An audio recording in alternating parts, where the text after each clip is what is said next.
मक्का clock tower दुनिया के मुकद्दस तरीन मकाम बैतुल्लाह के ऐन सामने एक खूबसूरत इमारत है जिसका इफ्तिताह 2013 में हुआ और उस वक्त ये दुनिया की तीसरी बुलंद तरीन इमारत थी। इस टावर की बुलंदी 607 मीटर यानी तकरीबन 2000 फीट थी और इसकी चोटी पर सुनहरे रंग का खूबसूरत हिलाल यानी पहली तारीख का चांद बनाया गया जो इस कदर बड़ा है कि बहुत फासले से भी इसे देखा जा सकता है। अगरचे बहुत से लोग इस क्लॉक टावर के बारे में बहुत सी मालूमात रखते होंगे, लेकिन इसकी एक चीज है जिसके बारे में यकीनन बहुत कम लोगों को मालूम है और वो ये है कि इस टावर की चोटी पर बनाए गए इस खूबसूरत हिलाल की तह में एक हॉल नुमा खास कमरा मौजूद है जिसकी छत नहीं है। तो क्या ये ओपन एयर रूम किसी सिक्योरिटी गार्ड के लिए तामीर किया गया कि जिसने हर वक्त बैतुल्लाह पर और मक्का क्लॉक टावर पर निगाह रखनी है?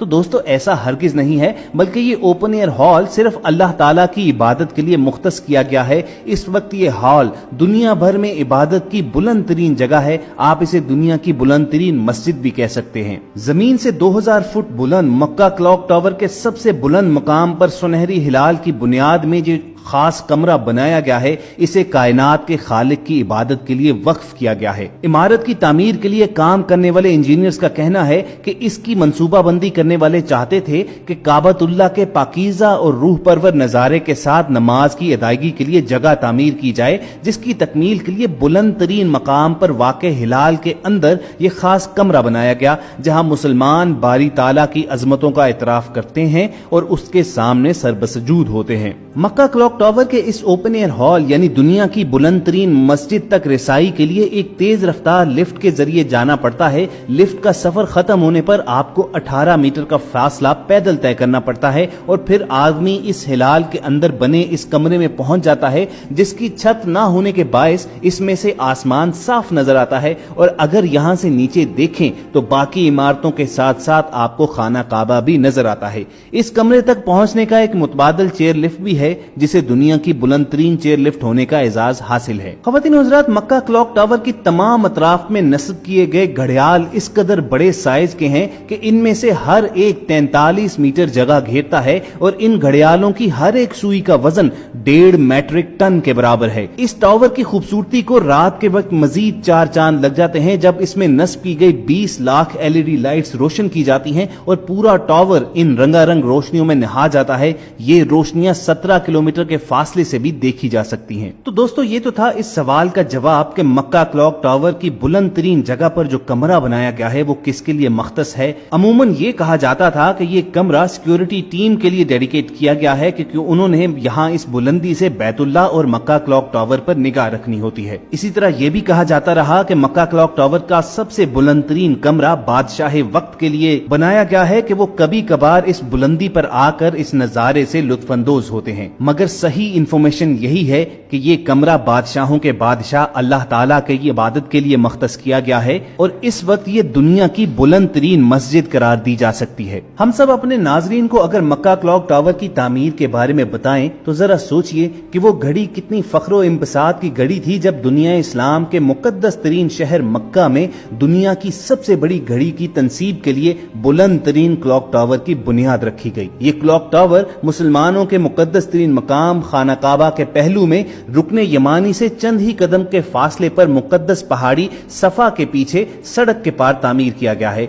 इस क्लॉक टावर का संगे बुनियाद 2004 में रखा गया। 2012 में इस क्लॉक टावर की तामीर मुकम्मल हो गई तो माह रमजान के मुकद्दस अयाम में इस क्लॉक को आजमाइशी बुनियादों पर 3 माह के लिए चलाया गया और अगले साल ईद उल फित्र पर इस क्लॉक का बाज़ाब्ता तौर पर सऊदी बादशाह शाह अब्दुल्ला ने इफ्तिताह किया। खाना काबा के साथ जुनूब की जानिब अजियाद किला था जिसे तुर्क उस्मानी हुक्मरानों ने 18वीं सदी ईस्वी में तामीर करवाया था।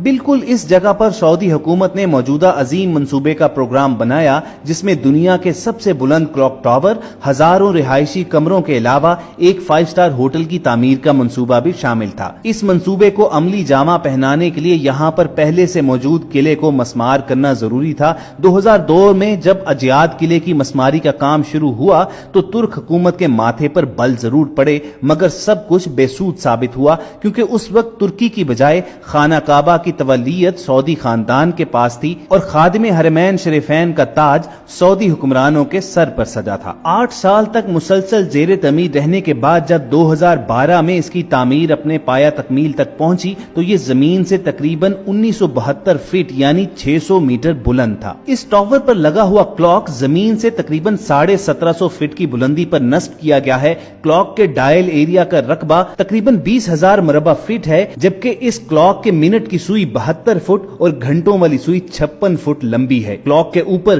موٹے حروف میں اللہ اکبر لکھا ہوا ہے۔ یہ کلاک حجم کے لحاظ سے لندن کے بگ بین سے بھی 6 گنا بڑا ہے۔ مکہ کلاک ٹاور اس عظیم پروجیکٹ کا حصہ ہے جس میں 3000 کمروں والا ہوٹل بھی شامل ہے، جن میں 858 کمرے لگژری اپارٹمنٹ پر مشتمل ہیں۔ ان کمروں کی کھڑکیاں خانہ کعبہ کی طرف کھلتی ہیں، جہاں سے خانہ کعبہ اور مسجد الحرام کا روح پرور نظارہ ہر وقت کیا جا سکتا ہے۔ حج کے ایام میں اس کمپلیکس میں تقریباً 6500 زائرین قیام کر سکتے ہیں۔ اس کے علاوہ 10,000 نمازیوں کے نماز پڑھنے کے لیے بھی ایک بہت بڑا ہال بنایا گیا ہے۔ اس پورے پروجیکٹ کی 123 منزلیں ہیں، جن میں 120 زمین کے اوپر اور 3 زیر زمین ہیں۔ اس کلاک ٹاور کی 76 منزلیں ہوٹل کے زیر استعمال ہیں۔ ایک منزل میں اسلامی میوزیم بھی بنایا گیا ہے، جبکہ 20 منزلوں پر مشتمل ایک بہت بڑا شاپنگ مال بھی موجود ہے۔ خواتین و حضرات، کیا آپ جانتے ہیں کہ اس جگہ پر کلاک ٹاور بنانے کا آئیڈیا کیوں آیا؟ 2008 میں دوحہ میں ایک کانفرنس منعقد ہوئی جس میں دنیا اسلام کے نامور جید علماء اور اسکالرز نے حصہ لیا۔ کانفرنس کے دوران وہ اس نتیجے پر پہنچے کہ 125 سالہ پرانا اختیار کردہ گرین وچ مقام دنیا کا مرکزی پوائنٹ نہیں ہے، بلکہ اس دنیا کا مرکزی نقطہ مکہ معظمہ ہے، اور یہ گرین وچ مین ٹائم جسے دنیا کا معیاری وقت قرار دیا گیا ہے مبنی بر حقیقت نہیں ہے۔ انہوں نے کانفرنس میں یہ بات بڑے وثوق اور سائنٹیفک دلائل کے ساتھ ثابت کی کہ مکہ ہی دنیا کا مرکزی مقام ہے۔ اس نتیجے کے پیش نظر ہی سعودی حکومت نے اس جگہ کلاک ٹاور تعمیر کرنے کا بیڑا اٹھایا تاکہ مکہ کلاک ٹاور کا وقت ہی دنیا کا اصلی اور صحیح معیاری وقت کہلانے کا مستحق ٹھہرے۔ اس کانفرنس کے شرکاء نے بربلا اس حقیقت کا اظہار کیا تھا کہ 1884 میں لندن کے ٹائم کو تمام دنیا پر مسلط کیا گیا تھا، جو کہ حقائق کے منافی ہے۔ اب وقت آ گیا ہے کہ کم از کم تمام اسلامی ممالک مکہ کے معیاری وقت کو GMT کے بجائے تسلیم کر لیں اور دنیا کے تمام مسلمان اپنی گھڑیاں مکہ کلاک ٹاور کے وقت ہی سے سیٹ کریں۔ خواتین حضرات، ابھی تک تو یہ ممکن نہیں ہو سکا، مگر امید کی جا سکتی ہے کہ بہت جلد وہ وقت آئے گا کہ مکہ کے وقت کو دنیا کا معیاری وقت مانا جائے گا، کیونکہ سائنس بھی آج اس بات کو مانتی ہے کہ مکہ اور خانہ کعبہ ہی دنیا کا مرکز ہیں۔ دوستو، اس کلاک ٹاور کی اہمیت کے پیش نظر ہی سعودی حکومت نے اس پروجیکٹ پر تقریباً $3 ارب لگا دیے۔ مسجد الحرام میں دی جانے والی 5 وقت کی اذان کی آواز اس کلاک ٹاور سے 7 کلومیٹر کے فاصلے تک بخوبی سنی جا سکتی ہے۔ کلاک کی چھت کے اوپر تقریباً 1800 فٹ کی بلندی پر ایک رصد گاہ بھی بنائی گئی ہے، جو یقیناً دنیا میں سب سے بلند رصد گاہ ہے۔ یہ رصد گاہ مسلمانوں کے مقدس مہینوں کا چاند دیکھنے کے لیے بھی استعمال ہوتی ہے، اور اس رصد گاہ میں اتنی طاقتور دوربینیں نصب کی گئی ہیں کہ بادلوں کی صورت میں بھی چاند دکھائی دے سکتا ہے۔ تو دوستو، یقیناً یہ سعودی حکومت کا ایک قابل فخر کارنامہ ضرور ہے کہ اس نے دنیا کے سب سے بڑے اور بلند کلاک ٹاور کی تعمیر کر کے تمام دنیا کے مسلمانوں کو ایک فخر و انبساط کا لمحہ پرووائڈ کیا ہے۔ اس سے قبل یہی فخر مغربی دنیا کے پاس تھا، گویا دنیا میں بلند و بالا اور فلک بوس